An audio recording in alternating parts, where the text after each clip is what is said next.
Монгол улсад Европын холбооны санхүүжилттэй гадаад худалдааг хөгжүүлэх төсөл үргэлжилж байна.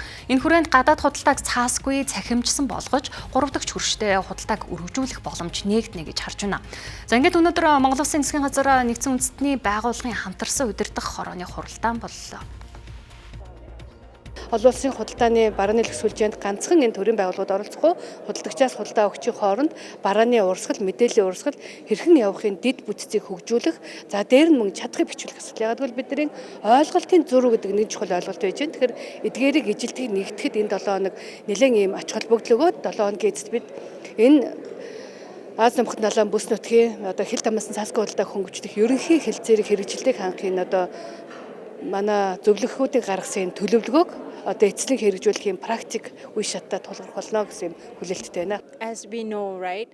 Бас хууль эрх зүйн орчны байдал бол одоор хангалтгүй байгаа гэж үзэж байгаа. Тэгээд энэ ч гэсэн бас гайлын одоо бас хил дээрх үйл ажиллагаатай бас холбоотой. Тэгэхээр гайлын ерөнхий газар маань хууль эрх зүйн орчноо сайжруулахаас гадна одоо нөгөө талын худалдааны түнштэйгээ одоо гайлын мэдүүлэг тал дээрээ бичиг баримт тал дээрээ электрон байдлаар хоёр тал ингэж гайлын мэдүүлгээ бичиг баримтуудаа солилцох тал дээр илүү бас анхаарах шаардлагатай гэж ингэж үзэж байгаа. Mechanisms to dealing with cross-border trade. Европын холбооны санхүүжилттэй Монгол улсад гадаад худалдааг хөгжүүлэх төсөл 2023 оны 6 дугаар сараас эхэлжээ. Нийтдээ 3.8 сая еврогийн төсөвтэй. За энэ төсөл нь уулуурхаан бас бараа бүтээгдэхүүнийг Европын холбооны улс орнуудад экспортлох зарлыг бууруулах үндсэн зорилготой байна. Мөн өнөөдрийн хуралдаанаар Amazon, eBay зэрэг цахим худалдааны платформоос захиалагчид хурдан хугацаанд бараагаа хүлээн авах боломжийг нээх зорилго багтаж байгаа юм.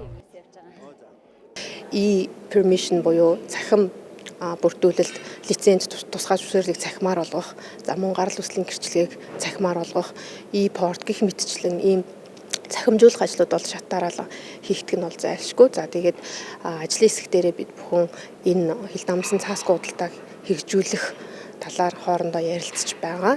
Хуралдаанаар доктортой хөгжлийн хамтын ажиллагааны хүрээ 2023-аас 2027 баримтчийн 2024 оны хэрэгжилт хүрсэн үр дүн тулгарч буй бэрхшээл 2025 оны ажлын төлөвлөгөө хамтран хэрэгжүүлэх үйл ажиллагаа за цаашид анхаарах асуудлын талаар хэлэлцэж гишүүд оролцогчид байр суурь илэрхийллээ.